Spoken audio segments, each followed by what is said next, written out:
So you're all packed up and ready to move? All that's left is the paperwork. Hi, I'm Mark Stiles of Stiles Law down here at Studio B. So you found your real estate professional, you marketed the property, you threw stuff away, you packed stuff, and you gave stuff away. You had some showings, signed some contracts, and now we're moving on to closing. So what's next? Well, at this point, you've probably already signed your deed conveying your ownership to the new buyers, as well as a power of attorney to our office, so that you don't have to be at closing. But what about all the other documents that are going to be signed at closing?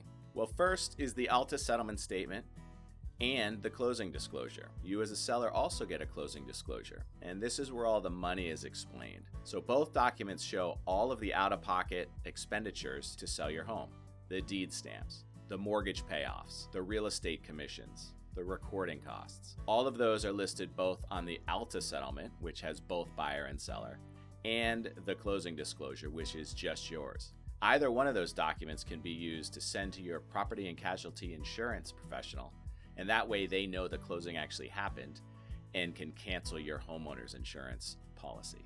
Next is the mechanic's lien affidavit and the survey affidavit.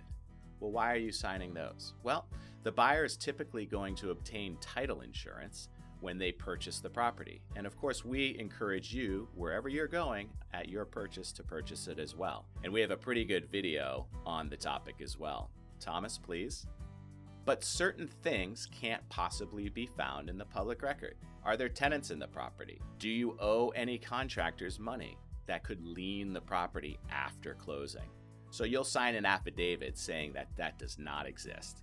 Next is the adjustments and the payoff agreement. Now again, people are human, mistakes do happen, but you and the buyer agree to make it right after closing. If the municipality gave numbers incorrect, if numbers were typographically inverted or something like that, you'll agree to make right on it. And that includes your mortgage payoff. So if the numbers were given in error and you still owe that money, you'll make that payment good.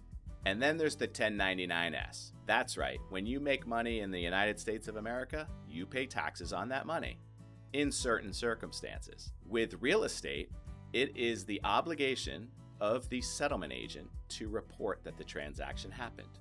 Now in Massachusetts, that's typically the buyer's lender's attorney, and they're required to notify the Internal Revenue Service that a transaction happened and that taxes may be due. Now, not every real estate transaction need be reported. So next you'll see a document. It's a combined document. It's the certification of non-foreign status combined with the certification of no reporting information.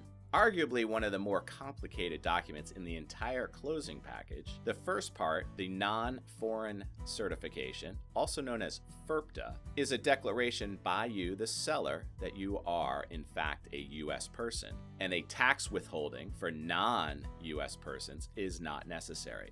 Now, if you were a non-U.S. person, then the closing attorney would be required to withhold more tax money.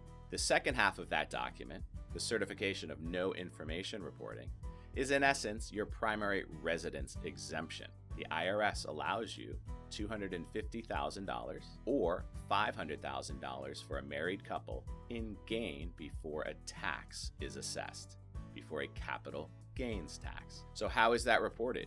Well, that's this affidavit. Was it your primary residence? And by definition, did you live there 2 out of the last 5 years? So you could be out of that house more than 2 years and it's still deemed your primary residence. But did you sell it for less than $250,000 as an individual or $500,000 as a married couple?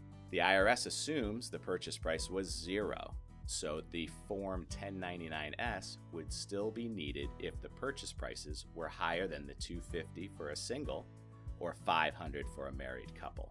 There are certain other requirements that need to be met, but if those are met, then the 1099-S is not actually needed to be filed. Folks, I hope you found this content helpful. If you did, please share it with everyone and anyone. And be sure to subscribe to our YouTube channel right here at Stiles Law and ring the bell so you know when a new video is coming. And of course, whenever you're dealing with a financial, insurance, tax, mortgage, or real estate professional and the topic of legal services comes up, please ask to use the team at Stiles Law. We'd be happy to help. Thank you and be well.